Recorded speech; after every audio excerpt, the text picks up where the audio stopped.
Salario, precio y ganancia. Marx.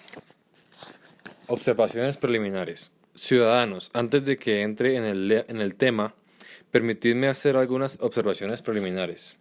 En el continente reina ahora una verdadera epidemia de huelgas y se alza un clamor general pidiendo aumento de salarios. El problema ha de plantearse en nuestro Congreso. Vosotros, como dirigentes de la Asociación Internacional, debéis tener un criterio firme ante este problema fundamental. Por eso me he creído en el deber de tratar a fondo la cuestión, aun a riesgo de someter vuestra paciencia a una dura prueba. Debo hacer otra observación previa con respecto al ciudadano Watson. Este ciudadano, creyendo actuar en el interés de la clase obrera, ha desarrollado ante vosotros y además ha definido públicamente opiniones que él sabe son profundamente impopulares entre la clase obrera. Esta prueba de valentía moral merece el alto aprecio de todos nosotros. Confío en que, a pesar del estilo tosco de mi conferencia, el ciudadano Watson verá al final de ella que coincido con la acertada idea que a mi modo de ver sirve de base a su tesis, a las que sin embargo, en su forma actual no puedo por menos de juzgar como teóricamente falsas y prácticamente peligrosas. Con esto paso directamente a la cuestión que nos ocupa. Primero, producción y salarios. El argumento del ciudadano Watson se basa en realidad en dos premisas. Una, que el volumen de la producción nacional es una cosa fija, una cantidad o magnitud constante como dirían los matemáticos.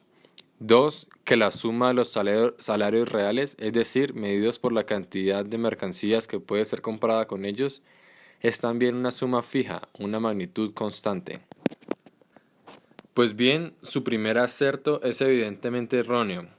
Veréis que el valor y el volumen de la producción aumenta de año en año, que las fuerzas productivas del trabajo nacional crecen y que la cantidad de dinero necesaria para poner en circulación esta producción creciente varía sin cesar.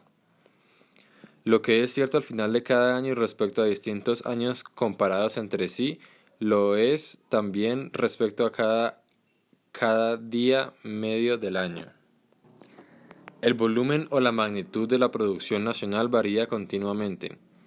No es una magnitud constante sino variable, y no tiene más remedio que serlo, aun prescindiendo de las fluctuaciones de la población por los continuos cambios que se operan en la acumulación de capital y en las fuerzas productivas del trabajo.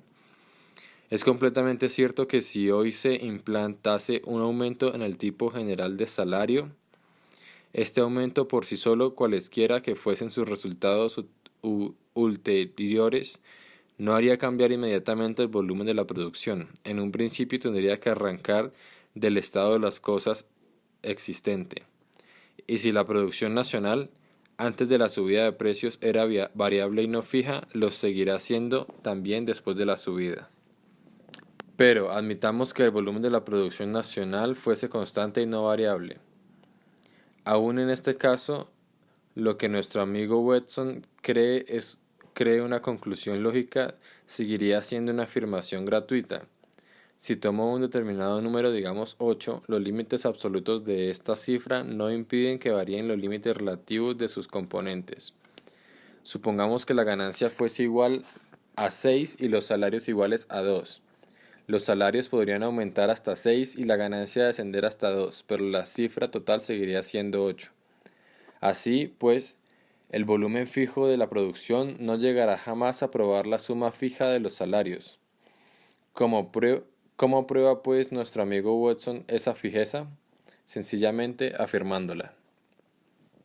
Pero aunque diésemos por buena su afirmación, esta tendría efecto en los dos sentidos, y él solo quiere que valga en uno.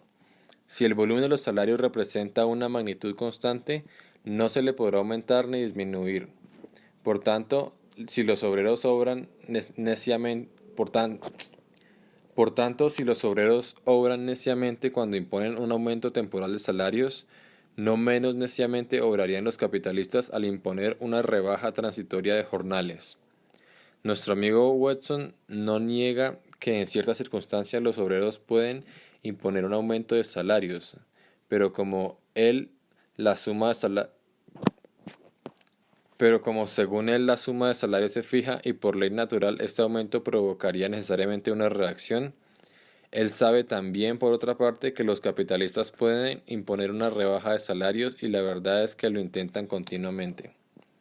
Según el principio de la constancia de los salarios, en este caso debería seguir una reacción, exactamente lo mismo que en el caso anterior. Por tanto, los obreros obrarían acertadamente reaccionando contra las rebajas de los salarios o los intentos de ellas. Obrarían, por tanto, acertadamente al arrancar aumentos de salarios, pues toda reacción contra una rebaja de salarios es una acción por su aumento. Por consiguiente, según el principio de la constancia de los salarios, que sostiene el mismo ciudadano Watson, los obreros deben, en ciertas circunstancias, unirse y luchar por el aumento de sus jornales. Para negar esta conclusión tendría que renunciar a la premisa de la cual arranca. No debe decir que el volumen de los salarios es una magnitud constante, sino que no puede ni debe aumentar. Puede y debe disminuir siempre que el capital le plazca rebajarlo. Si al capitalista le place alimentaros con patatas en vez de daros carne y con avena en vez de trigo, debéis aceptar su voluntad como una ley de economía política y someteros a ella. Si en un país, por ejemplo en los Estados Unidos, los tipos de salarios son más altos que en otro, por ejemplo en Inglaterra, debéis explicaros esta diferencia como una diferencia entre la voluntad del capitalista norteamericano y la del capitalista inglés. Método este que ciertamente simplificaría mucho, no ya el estudio de los fenómenos económicos, sino el de todos los demás fenómenos. Pero, aún así, habría que preguntarse por qué la voluntad del capitalista norteamericano difiere a la del capitalista inglés y, para poder contestar a esta pregunta, no tendríamos más remedio que traspasar los dominios de la voluntad. Un cura podría decirme que Dios en Francia quiere una cosa y en Inglaterra otra. Y si le apremio a que me explique esa doble voluntad, podría tener el descaro de contestarme que está en los designios de Dios tener una voluntad para Francia y otra distinta en Inglaterra. Pero seguramente nuestro amigo Watson nunca convertirá ese argumento en argumento esta negación completa de todo raciocinio. Indudablemente la voluntad del capitalista consiste en embolsarse lo que más pueda, y lo que hay que hacer no es discurrir acerca de lo que quiere, sino investigar lo que puede, los límites de este poder y el carácter de estos límites. 2. Producción, salarios, ganancias. La conferencia que nos ha dado el ciudadano Watson podría haberse comprimido hasta caber en una cáscara de nuez. Toda su argumentación se redujo a lo siguiente: si la clase obrera obliga a la clase capitalista a pagarle, en forma de salario, en dinero, 5 chelines en vez de 4, el capitalista le devolverá en forma de mercancías el valor de 4 chelines en vez de el valor de 5. La clase obrera tendrá que pagar ahora 5 chelines por lo que antes de la subida de salario le costaba 4. ¿Y por qué ocurre esto? ¿Por qué el capitalista solo entrega el valor de 4 chelines por 5 chelines? Porque la suma de los salarios es fija. Pero, ¿por qué se cifra precisamente en 4 chelines de valor en mercancías? ¿Por qué no se cifra en 3 o en 2 o en una suma cualquiera? Si el límite de la suma de los salarios está fijado por una ley económica independiente tanto de la voluntad del capitalista como de la del obrero, lo primero que hubiera debido hacer el ciudadano Watson era exponer y demostrar esta ley. Hubiera debido demostrar además que la suma de salarios que se abona realmente en cada momento dado coincide siempre exactamente con la suma necesaria de los salarios, sin desviarse jamás de ella. En cambio, si el límite dado de la suma de salarios depende de la simple voluntad del capitalista o de los límites de su codicia, trátase de un límite arbitrario que no encierra nada necesario, que puede variar a voluntad del capitalista y que puede también, por tanto, hacerse variar contra su voluntad. El ciudadano Watson ilustró su teoría diciéndonos que si una sopera contiene una determinada cantidad de sopa destinada a un determinado número de personas, La cantidad de sopa no aumentará porque aumenta el tamaño de las cucharas. Me permitirá que encuentre este ejemplo poco sustancioso. Me recuerda en cierto modo la comparación de que se valió Menenio Agripa, cuando los plebeyos romanos se pusieron en huelga contra los patricios. El patricio Agripa les contó que el estómago patricio alimentaba a los miembros plebeyos del cuerpo político. Lo que no consiguió Agripa fue demostrar que se alimenten los miembros de un hombre llenando el estómago de otro. El ciudadano Watson, a su vez, se olvida de que la sopera de que comen los obreros contiene todo el producto del trabajo nacional, y que lo que les impide sacar de ella una ración mayor no es la pequeñez de la sopera ni la escasez de su contenido, sino sencillamente el reducido tamaño de sus cucharas. ¿Qué artimaña permite al capitalista devolver un valor de 4 chelines por 5? La subida de los precios de las mercancías que vende. Ahora bien, la subida de los precios, o dicho en términos más generales, las variaciones de los precios de las mercancías y los precios de estas, ¿dependen acaso de la simple voluntad del capitalista o, por el contrario, tienden que darse ciertas circunstancias para que prevalezca esa voluntad? Si no ocurriese esto último, las alzas y bajas, las oscilaciones incesantes de los precios del mercado serían un enigma indescifrable. Si admitimos que no se ha operado en absoluto ningún cambio, ni las fuerzas productivas del trabajo, ni el volumen del capital y trabajos invertidos, ni en el del dinero en que se expresa el valor de los productos, sino que cambia tan solo el tipo de salarios, ¿cómo puede esta alza de salarios influir en los precios de las mercancías? Solamente influyendo en la proporción existente entre la oferta y la demanda de ellas. Es absolutamente cierto que la clase obrera, considerada en conjunto, invierte y tiene forzosamente que invertir sus ingresos en artículos de primera necesidad.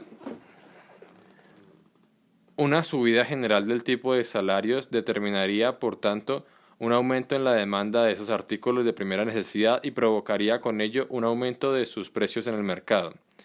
Los capitalistas que producen estos artículos de primera necesidad se resarcirían del aumento de salarios con el alza de precios de sus mercancías. Pero, ¿qué ocurriría con los demás capitalistas que no producen artículos de primera necesidad? Y no creáis que estos son pocos.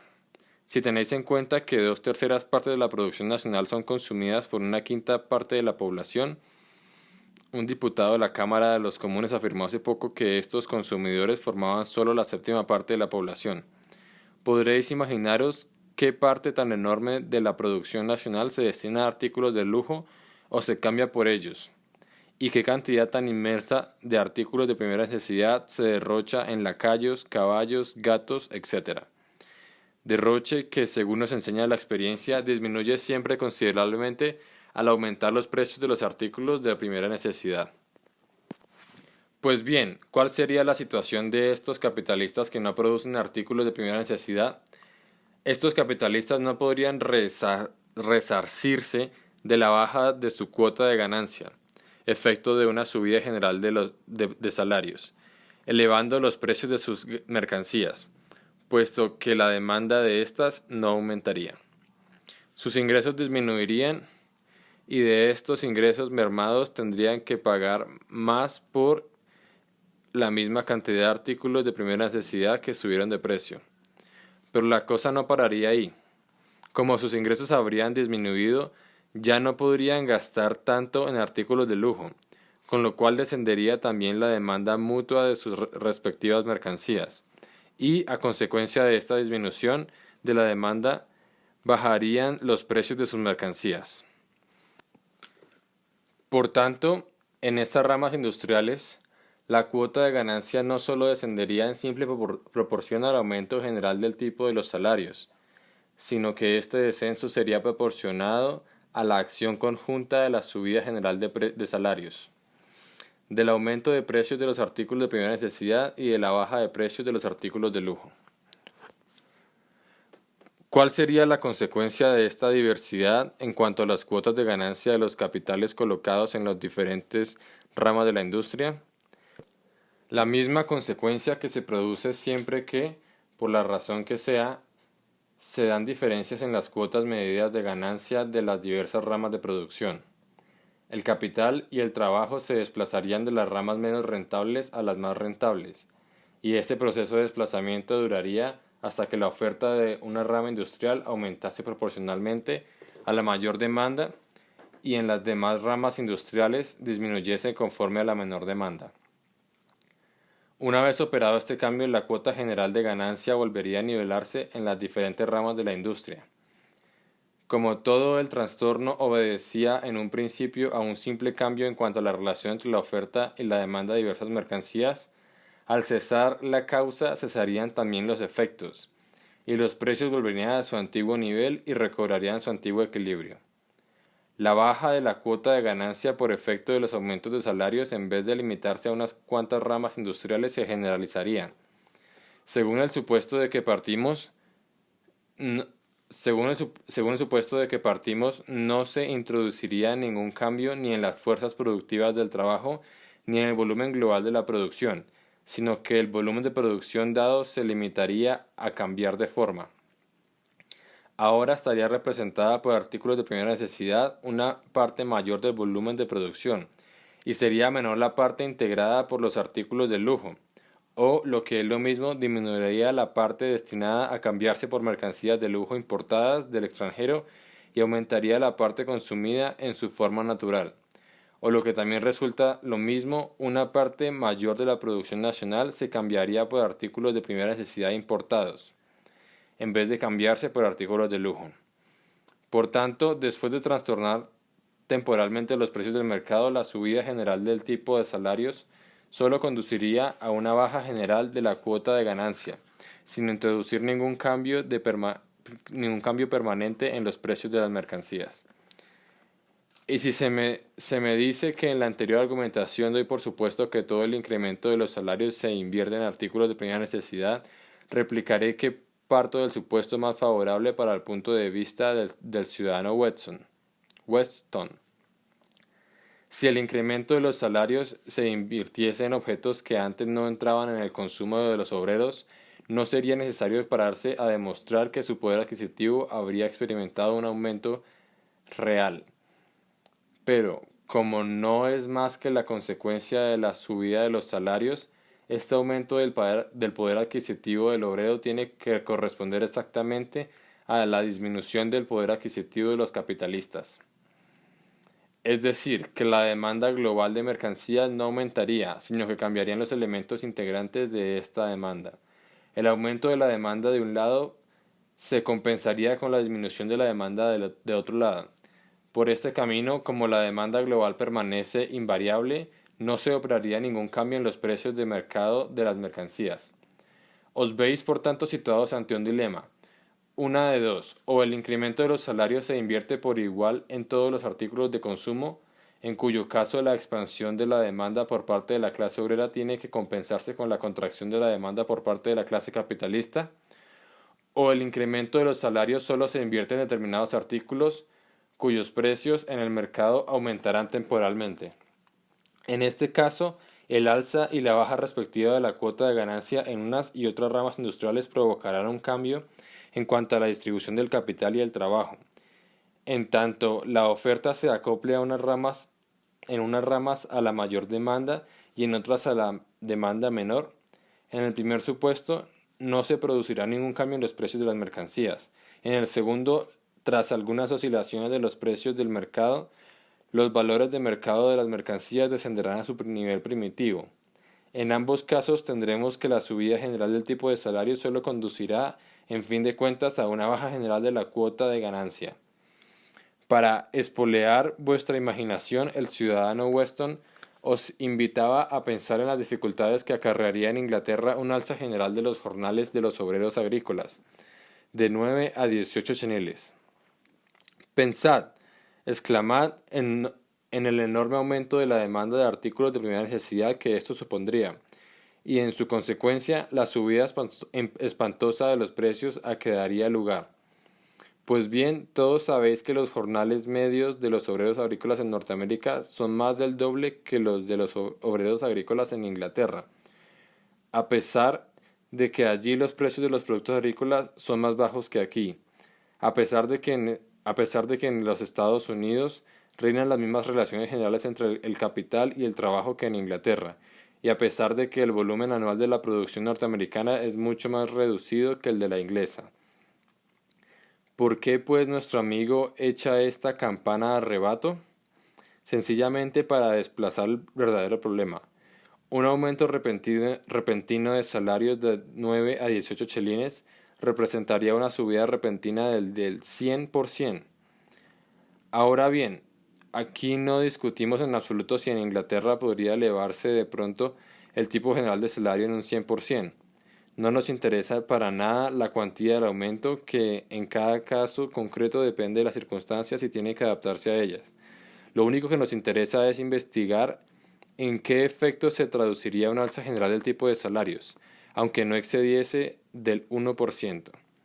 Dejando a un lado esta alza fantástica del 100% del amigo Weston, puede encaminar vuestra atención hacia el aumento efectivo de salarios operado en la Gran Bretaña en la década que va de 1849 a 1859. Todos conocéis la ley de las 10 horas, o mejor dicho, de las 10 horas y media, promulgada en 1848. Fue uno de los mayores cambios económicos que hemos presenciado. Representaba un aumento súbito y obligatorio de salarios, no ya en algunas industrias locales, sino en las ramas industriales que van a la cabeza, y por medio de las cuales Inglaterra domina los mercados del mundo. Era una subida de salarios que superaba en circunstancias excepcionalmente desfavorables.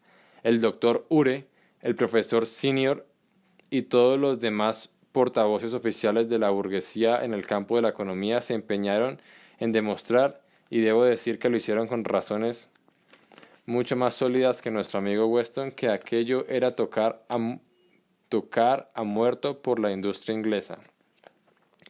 Demostraron que no se trataba de un aumento de salarios puro y simple, sino en un aumento de salarios provocado por la disminución de la cantidad de trabajo invertido, y basado en ella afirmaban que la duodécima hora que se quería arrebatar al capitalista era precisamente la única en que éste obtenía su ganancia. Amenazaron con el descenso de la acumulación, la subida de los precios, la pérdida de mercados, el decrecimiento de la producción, la reacción consiguiente sobre los salarios y por último la ruina. Sostenían que la ley del máximo, dictada por Maximiliano Robespierre, era, comparada con aquello, una pequeñez, y en cierto sentido tenían razón. ¿Y cuál fue en realidad el resultado? Que los salarios en dinero de los obreros fabriles aumentaron a pesar de haberse reducido la jornada de trabajo, que creció considerablemente el número de obreros fabriles ocupados, que bajaron constantemente los precios de sus productos y que se desarrollaron maravillosamente las fuerzas productivas de su trabajo y se dilataron en proporciones inauditas y cada vez mayores los mercados para sus artículos. Yo mismo pude escuchar en Manchester en 1860, en una asamblea convocada por la Sociedad para el Fomento de la Ciencia, como el señor Newman confesaba que él, el doctor Ure Senior y todos los demás representantes oficiales de la ciencia económica se habían equivocado, mientras que el instinto del pueblo había sabido ver ciertamente. Cito aquí a W. Newman y no al profesor Francis Newman, porque aquel ocupaba en la ciencia económica una posición preeminente como colaborador y editor de la Historia de los Precios, de Mr. Thomas Tuck. Esta obra magnífica, que estudia la historia de los precios desde 1793 hasta 1856, si la idea fija de nuestro amigo Weston acerca del volumen fijo de los salarios, de un volumen de producción fijo, de un grado fijo de productividad del trabajo, de una voluntad fija y constante de los capitalistas, y todo lo demás fijo y definido en Weston fuesen exactos, el profesor Senior habría acertado con sus sombrías predicciones, y en cambio se habría equivocado Roberto Owen, que ya en 1816 proclamaba la disminución general de la jornada de trabajo como el primer paso preparatorio para la emancipación de la clase obrera, implantándola él mismo por su cuenta y riesgo en su fábrica textil, en New Lanark, frente al prejuicio generalizado. En la misma época en que se implantaba la ley de las 10 horas y se producía el subsiguiente aumento de los salarios, tuvo lugar en Gran Bretaña, por razones que no cabe exponer aquí, una subida general de los jornales de los obreros agrícolas. Aunque no es necesario para mi objeto inmediato, haré unas indicaciones previas para no induciros a error. Si una persona percibe 2 chelines de salario a la semana y este se le sube a 4 chelines, el tipo de salario habrá aumentado en el 100%. Esto, expresado como aumento del tipo de salario, parecería algo maravilloso, aunque en realidad la cuantía efectiva del salario, sea 4 chelines a la semana, siga siendo un mísero salario de hambre. Por tanto, no debéis dejaros fascinar por los altisonantes tantos como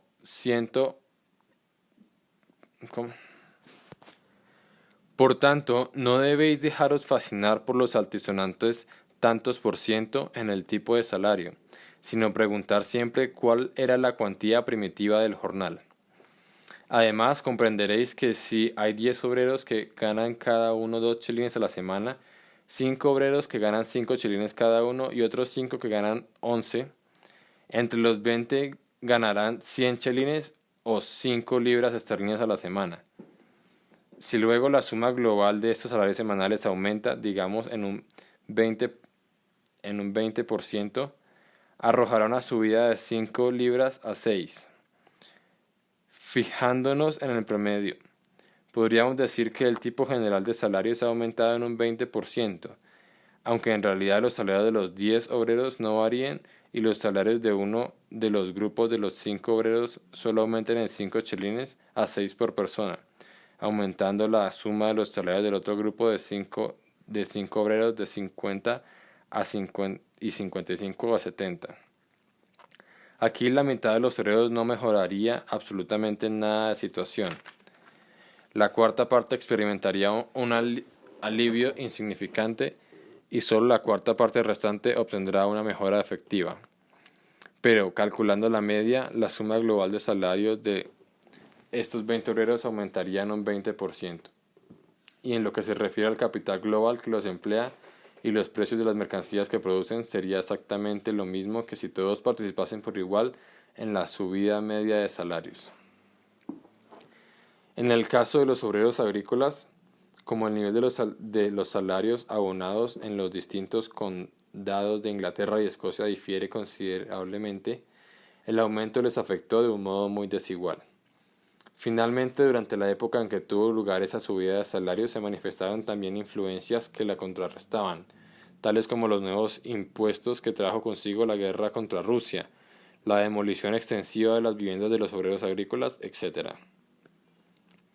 Después de tantos prolegómenos, pasó a consignar que de 1849 a 1859 el tipo medio de salarios de los obreros del campo en la Gran Bretaña experimentó un aumento del 40% aproximadamente. Podría aduciros copiosos detalles en apoyo de mi afirmación, pero para el objeto que se persigue creo que bastará con remitiros a la concienzuda y crítica conferencia del difunto Mr. John C. Morton dio en 1860 en la Sociedad de las Artes de Londres sobre las fuerzas aplicadas en la agricultura. El señor Morton expone los datos estadísticos sacados de los 48 documentos auténticos de unos 100 agricultores en 12 condados de Escocia y 35 de Inglaterra. Según el punto de vista de nuestro amigo Weston, y considerando además el alza simultánea operada en los salarios de los obreros fabriles durante los años 1849 a 1859, los precios de los productos agrícolas hubieran debido experimentar un aumento enorme. Pero, ¿qué aconteció en realidad? A pesar de la guerra contra Rusia y de las malas cosechas que se dieron consecutivamente, de los años 1854 a 1856, los precios medios del trigo, que es el principal producto agrícola de Inglaterra, bajaron de unas 3 libras esterlinas por cuarter a que se había cotizado durante los años 1838 a 1848 hasta unas 2 libras y 10 chelines el cuarter, a que se cotizó de 1849 a 1859. Esto representa una baja del precio del trigo de más del 16%, con una alza media simultánea del 40% en los jornales de los obreros agrícolas. Durante la misma época, si comparamos el final con el comienzo, es decir, el año 1859 con el de 1849, el número oficial de indigentes desciende de 934.000 a 860.000, lo que supone una diferencia de 73.000. Reconozco que es una disminución muy pequeña, que además vuelve a desaparecer en los años siguientes, pero es, con todo, una disminución.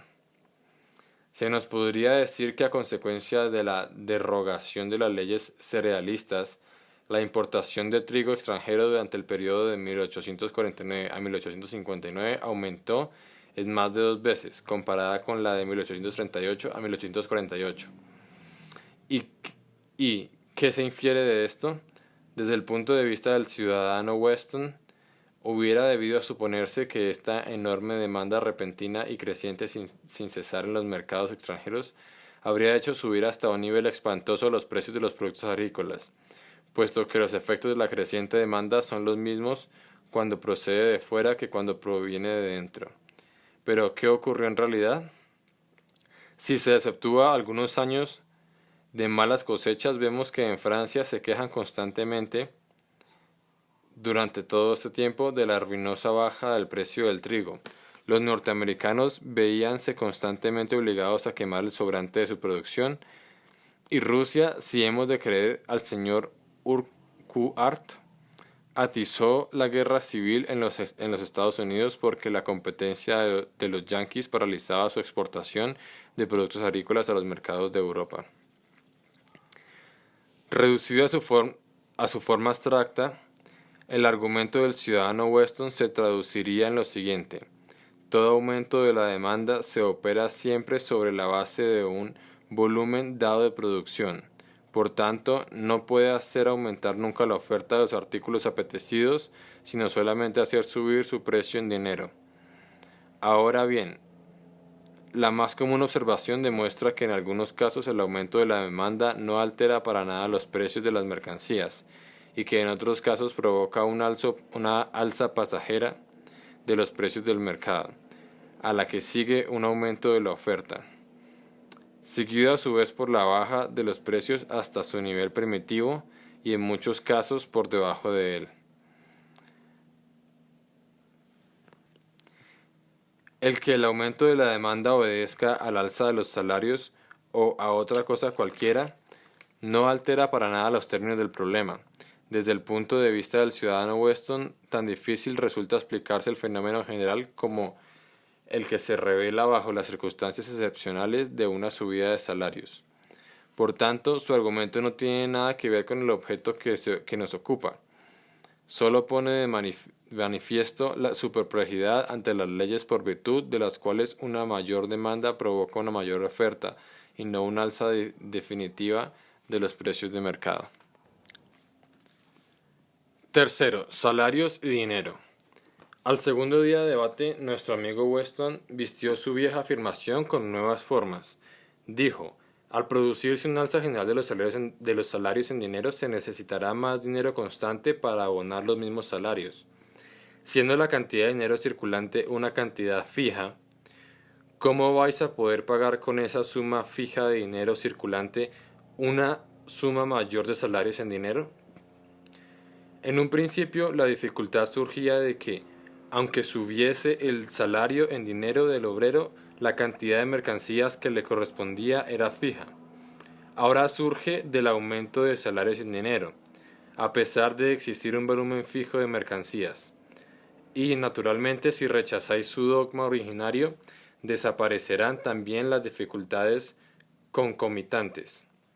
Voy a demostraros, sin embargo, que este problema de la circulación del dinero no tiene nada absolutamente que ver con el tema que nos ocupa.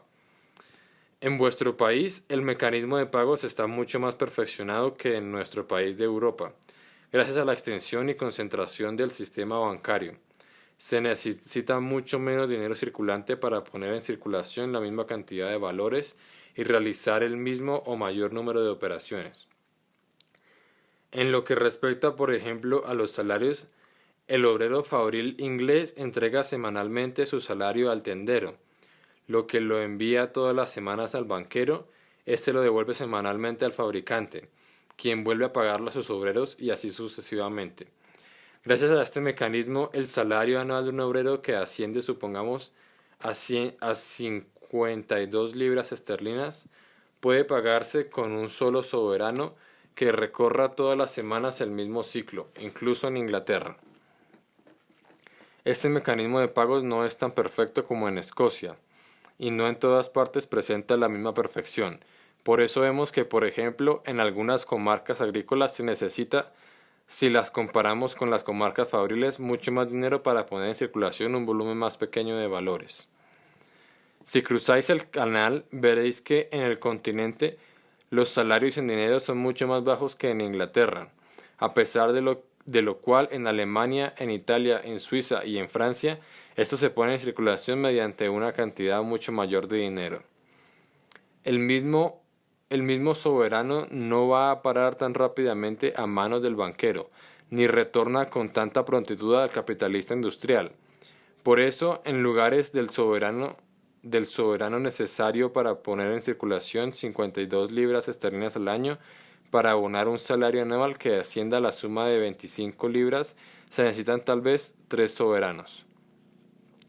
De este modo, comparando los países del continente con Inglaterra, veréis enseguida que salarios en dineros bajos pueden exigir para su circulación cantidades mucho mayores de dinero que los salarios altos, y que esto no es en realidad más que un problema puramente técnico, que nada tiene que ver con el tema que nos ocupa. Según los mejores cálculos que conozco, los ingresos anuales de la clase obrera de este país puede cifrarse en unos 250 millones de libras esterlinas. Esta enorme suma se pone en circulación mediante unos 3 millones de libras. Supongamos que se produzca una subida de salarios del 50%, por 100. En vez de 3 millones, se necesitarían 4 millones y medio en dinero circulante. Como una parte considerable de los gastos diarios del obrero se cubre con plata y cobre, es decir, con simples signos monetarios, cuyo valor en relación al oro se fija arbitrariamente por la ley, al igual que el valor del papel moneda no canjeable, resulta esa subida del 50% en los salarios en menor dinero supondría, en el peor de los casos, el aumentar la circulación. Digamos en 1 millón de soberanos. Se lanzaría a la circulación 1 millón que ahora está reposando en los sótanos del Banco de Inglaterra o en las cajas de la banca privada, en forma de lingotes o de metal amonenado. E incluso podría ahorrarse y se ahorraría efectivamente el gasto insignificante que supondría la acuñación suplementaria o el mayor desgaste de ese millón. Si la necesidad de aumentar el dinero puesto en circulación produjese algún rozamiento, todos sabéis que el dinero circulante de este país se divide en dos grandes grupos. Una parte consiste en billetes del banco de las más diversas clases, se emplea en transacciones entre comerciantes y también en las transacciones entre comerciantes y consumidores, para saldar los pagos más importantes. Otra parte de los medios de circulación, la moneda de metal, circula en el comercio al por menor. Aunque distintas, estas dos clases de medios de circulación se mezclan y combinan mutuamente. Así, las monedas de oro circulan en una buena proporción, incluso en pagos importantes, para cubrir las cantidades fraccionadas.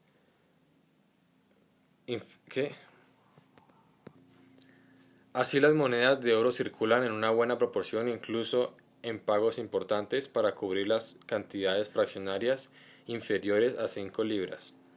Pues bien, si mañana se emitiesen billetes de 4 libras, de 3 o de 2, el oro que llena estos canales de circulación saldría enseguida de ellos y afluiría a ellos canales en que se fuese necesario para atender a la subida de los jornales en dinero.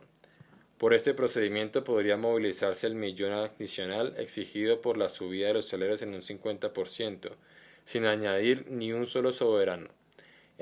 Y el mismo resultado se conseguiría sin emitir ni un billete del banco adicional, con solo aumentar la circulación de letras de cambio, como ocurrió durante mucho tiempo en el condado de Lancaster. Si una subida general del tipo de salarios, por ejemplo, del 100% como el ciudadano Weston supone respecto a los salarios de los obreros del campo, provocase una gran alza en los precios de los artículos de primera necesidad y exigiese, según sus conceptos, una suma adicional de medios de pago que no podría conseguirse, una baja general de salarios debería producir el mismo resultado y en idéntica proporción, aunque en sentido inverso. Pues bien, todos sabéis que en los años 1858 a 1860 fueron los años más favorables para la industria algodonera, y que, sobre todo el año de 1860, ocupa a este respecto un lugar único en los anales del comercio. Este año fue también de gran prosperidad para otras ramas industriales. En 1860 los salarios de los obreros de algodón y de los demás obreros relacionados con esta industria fueron más altos que nunca hasta entonces. Pero vino la crisis norteamericana, y todos sus salarios viéndose reducidos de pronto a la cuarta parte, aproximadamente de su suma anterior. En sentido inverso, esto habría supuesto una subida del 300%. Cuando los salarios suben de 5 chelines a 20, decimos que experimentan una subida del 300%. Si bajan de 20 chelines a 5, decimos que descienden el 75%. Pero la cuantía de la subida en un caso y de la baja en el otro es la misma, a saber, 15 chelines. Sobrevino pues un cambio repentino en el tipo de los salarios, como jamás se había conocido anteriormente, y el cambio afectó a un número de obreros que, si no incluimos tan solo a los que trabajan directamente en la industria algodonera, sino también a los que dependían indirectamente de esta industria, excedían en una mitad al censo de los obreros agrícolas. ¿Acaso bajó el precio del trigo? Al contrario, subió de 47 chelines y 8 pequines por quarter, que había sido el precio medio en los tres años de 1858 a 1860, a 55 chelines y 10 pequines al quarter, según la medida anual de los 3 años de 1861 a 1863. Por lo que se refiere a los medios de pago, durante el año 1861 se acuñaron en la Casa de la Moneda 8.673.000 libras esterlinas, contra 3.378.000 libras que se habían acuñado en 1860. Es decir, que en 1861 se acuñaron 5.295.000 libras esterlinas más que en 1860. Es cierto que el volumen de circulación de billetes del banco en 1861 arrojó 1.390.000 libras menos que en 1860. Descontemos esto y aún quedará para el año 1861, comparando con el año anterior de prosperidad 1860, un superávit de medios de circulación por valor de 3.976.000 libras, casi 4 millones de libras esterlinas. En cambio, la reserva de oro del Banco de Inglaterra durante este periodo de tiempo disminuyó, no en la misma proporción exactamente, pero en una proporción aproximada. Comparad ahora el año 1862 con el año 1842.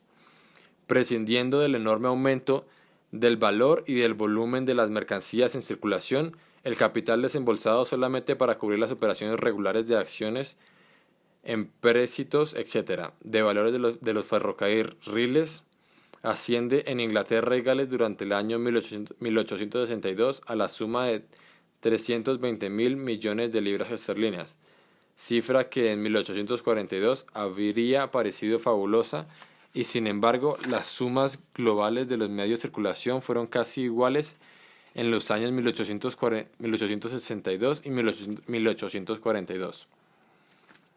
Y en términos generales, advertiréis frente a un enorme aumento de valor no solo en las mercancías, sino también en general en las operaciones en dinero, una tendencia a la disminución progresiva de este. Desde el punto de vista de nuestro amigo Weston, esto es un enigma indescifrable.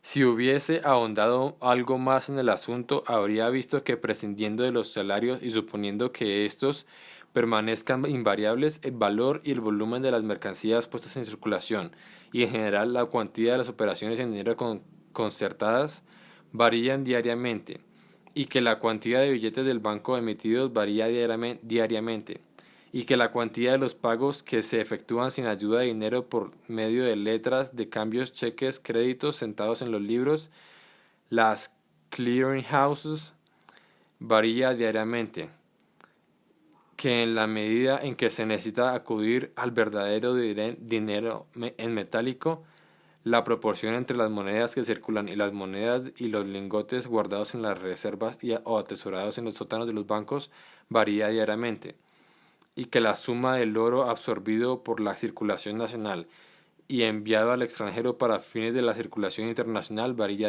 diariamente. Habría visto que su dogma del pretendido volumen fijo de los medios de pago es un tremendo error, incompatible con la realidad de todos los días. Se habría informado con las leyes que permiten a los medios de pago adaptarse a condiciones que varían tan constantemente, en vez de convertir su falsa concepción acerca de las leyes de la circulación monetaria en un argumento contra la subida de los salarios. Oferta y demanda. Cuarto. Nuestro amigo Weston hace suyo el proverbio latino de repetido est mater studiarum, que quiere decir, la repetición es la madre del estudio, razón por la cual nos repite su dogma inicial bajo la nueva forma de que la reducción de los medios de pago operada por la subida de los salarios determinaría una disminución del capital, etc. Después de haber desechado sus extravagancias acerca de los medios de pago, considero de todo punto inútil detenerme a examinar las consecuencias imaginarias que él cree emanan de su imaginaria conmoción de los medios de pago. Paso pues inmediatamente a reducir a su expresión teórica más simple su dogma, que es siempre uno y el mismo, aunque lo repita bajo tantas formas diversas. Una sola observación pondrá de manifiesto la ausencia de sentido crítico con que trata su tema. Se declara contrario a la subida de salarios y a los salarios altos que resultarían a consecuencia de esta subida. Ahora bien, le pregunto yo, ¿qué son salarios altos y qué salarios bajos? Porque, por ejemplo, 5 chelines semanales se considera como salario bajo y 20 chelines a la semana se considera salario alto. Si un salario de 5 es bajo en comparación con uno de 20, el de 20 será todavía más bajo en comparación con uno de 200. Si alguien diese una conferencia sobre el termómetro y se pusiese a declamar sobre grados altos y grados bajos, no enseñaría nada a nadie. Lo primero que tendría que explicar es cómo se encuentra el punto de congelación y el punto de ebullición, y cómo esos dos puntos determinantes obedecen a leyes naturales y no a la fantasía de los vendedores o de los fabricantes de termómetros. Pues bien, por lo que se refiere a los salarios y las ganancias, el ciudadano Weston no solo no ha sabido deducir las leyes económicas No solo no ha sabido deducir de leyes económicas esos puntos determinantes, sino que no ha sentido siquiera la necesidad de indagarlos. Se contenta con admitir las expresiones vulgares y corrientes de bajo y alto como si estos términos tuviesen alguna significación fija. Y a pesar de que salta a la vista que los salarios no solo pueden calificarse de altos o de bajos comparándoles con alguna norma que nos permita medir su magnitud. El ciudadano Weston no podrá decirme por qué se paga una determinada suma de dinero por una determinada cantidad de trabajo, Si me contestase que esto lo regula la ley de la oferta y la demanda, le pediría ante todo que me dijese por qué, por qué ley se regulan a su vez la demanda y la oferta. Y esta contestación le pondría inmediatamente de fuera de combate. Las relaciones entre la oferta y la demanda de trabajo se hallan sujetas a constantes fluctuaciones, y con ellas fluctúan los precios del trabajo en el mercado. Si la demanda, si la demanda excede de la oferta, suben los salarios. Si la oferta rebasa la demanda, los salarios bajan. Aunque en tales circunstancias pueda ser necesario comprobar el verdadero estado de la demanda y la oferta, por medio de una huelga o por otro procedimiento cualquiera. Pero si tomáis la oferta y la demanda como ley reguladora de los salarios, sería tan pueril como inútil clamar contra las subidas de salarios, puesto que con arreglo a la ley suprema que invocáis, las subidas periódicas de los salarios son tan necesarias y tan legítimas como sus bajas periódicas. Y si no consideráis la oferta y la demanda como ley reguladora de los salarios, entonces repito mi pregunta anterior: ¿por qué se da una determinada suma de dinero por una determinada cantidad de trabajo? Pero enfoquemos la cosa desde un punto de vista más amplio. Os equivocaríais de medio a medio si creyerais que el valor del trabajo o de cualquier otra mercancía se determina en último término por la oferta y la demanda. La oferta y la demanda no regulan más que las oscilaciones pasajeras de los precios en el mercado. Os explicarán por qué el precio de un artículo en el mercado sube por encima de su valor o cae por debajo de él, pero no os explicarán jamás este valor en sí. Supongamos que la oferta y la demanda se equilibren o se cubran mutuamente, como dicen los economistas. En el mismo instante en que estas dos fuerzas contrarias se nivelan, se paralizarían mutuamente y dejan de actuar en uno u otro sentido. En el instante mismo en que la oferta y la demanda se equilibran y dejan por tanto de actuar, el precio de una mercancía en el mercado coincide con su valor real, con el precio normal en torno al cual oscilan sus precios en el mercado. Por tanto, si queremos investigar el carácter de este valor, no tenemos que preocuparnos de los efectos transitorios que la oferta y la demanda ejercen sobre los precios del mercado. Y otro tanto cabría decir de los salarios y de los precios de todas las demás mercancías. Quinto, salarios y precios. Reducido a su expresión teórica más simple, todos los argumentos de nuestro amigo se traducen en un solo y único dogma. Los precios de las mercancías se determinan o regulan por los salarios. Frente a este anticuado y desacreditado error, podría invocar el testimonio de la observación práctica. Podría deciros que los obreros fabriles, los mineros, los trabajadores de los astilleros y otros obreros ingleses cuyo trabajo está relativamente bien pagado, baten a todas las demás naciones por la baratura de sus productos, mientras que el jornalero agrícola inglés, por ejemplo, cuyo trabajo está relativamente mal pagado, es batido por casi todas las demás naciones. A consecuencia de la carestía de sus productos, comparando unos artículos con otros dentro del mismo país y las mercancías de distintos países entre sí, podría demostrar que si prescinde de algunas excepciones más aparentes que reales. Por término medio, el trabajo bien retribuido produce mercancías baratas y el trabajo mal pagado mercancías caras. Esto no demostraría naturalmente que el elevado precio del trabajo en unos casos y en otros su precio bajo sean las causas respectivas de esos efectos diametralmente opuestos, pero sí serviría para probar en todo caso que los precios de las mercancías no se determinan por los precios del trabajo. Sin embargo, es de todo punto superfluo para nosotros aplicar este método empírico. Podría, tal vez, negarse que el ciudadano Weston mantenga el dogma de que los precios de las mercancías se determinan o regulan por los salarios, y el hecho es que jamás lo ha formulado. Dice, por el contrario, que la ganancia y la renta del sueldo son también partes integrantes de los precios de las mercancías, puesto que estos tienen que ser pagados no solo por los salarios de los obreros, sino también las ganancias del capitalista y las rentas del terrateniente. Pero, ¿cómo se forman los precios según su, pero ¿cómo se forman los precios según su modo de ver? Se forman en primer término por los salarios. Luego se añade al precio un tanto por ciento adicional a beneficio del capitalista y otro tanto por ciento adicional a beneficio del terrateniente. Supongamos que los salarios abonados por el trabajo invertido en la producción de una mercancía ascienden a 10.